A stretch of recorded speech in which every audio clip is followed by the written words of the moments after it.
Ooh, books. So summer began for me a few weeks ago, and it's been not bad so far. And one of the things I wanted to do this summer was to try and increase the amount of reading that I do, because as an English student, it kinda matters.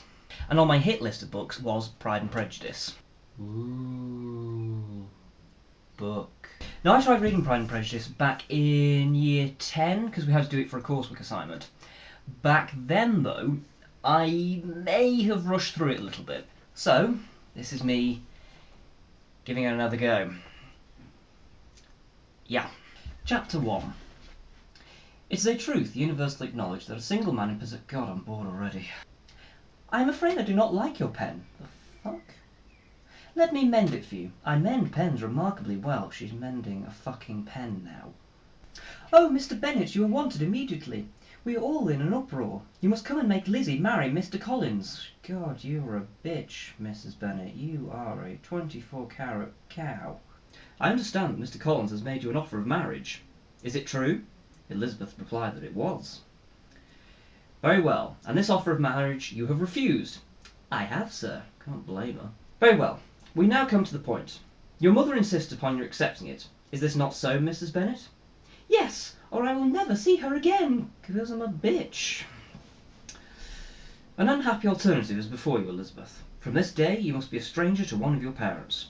Your mother will never see you again if you do not marry Mr. Collins, and I will never see you again if you do. Oh, Mr. Bennet, you are a ray of sunshine in an otherwise boring book full of gobshites. And he was not willing to have the attempt known till its success could be known likewise. Okay, Mr. Collins is a prick. I would use a stronger word, but I'm not sure if you're allowed to use the C word on YouTube. When coffee was over, Colonel Fitzwilliam reminded Elizabeth of having promised to play with him.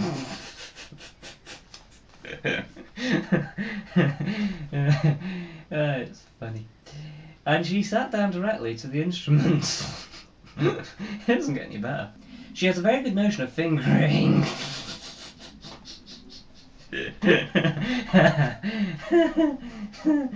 Oh, I'm so mature.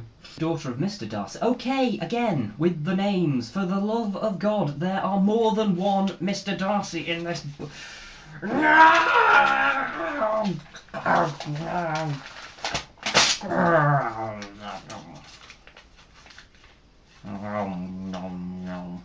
A great many indeed, said her companion with a sigh. We have dined 9 times at Rosings, besides drinking tea there twice. God, the fun never fucking stops in this book, does it?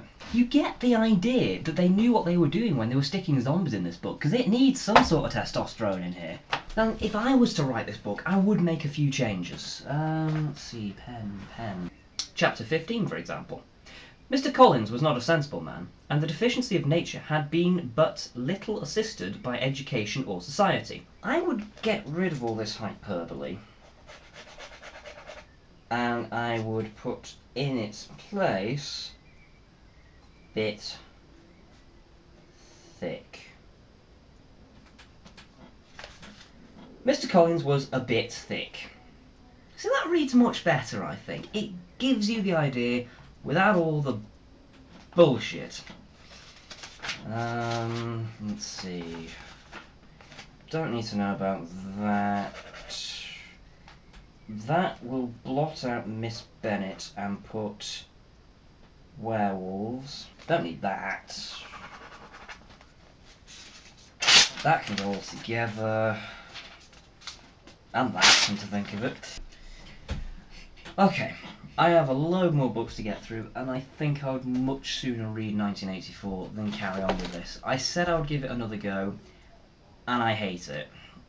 Maybe I just don't have enough estrogen in my body to care about all the mind-numbing shite that Jane Austen talks about in this book, but I don't think I'm going to be giving it another go. Hope to see you soon. Ta for watching. Throw himself at her feet with an oh fuck. He was anxious.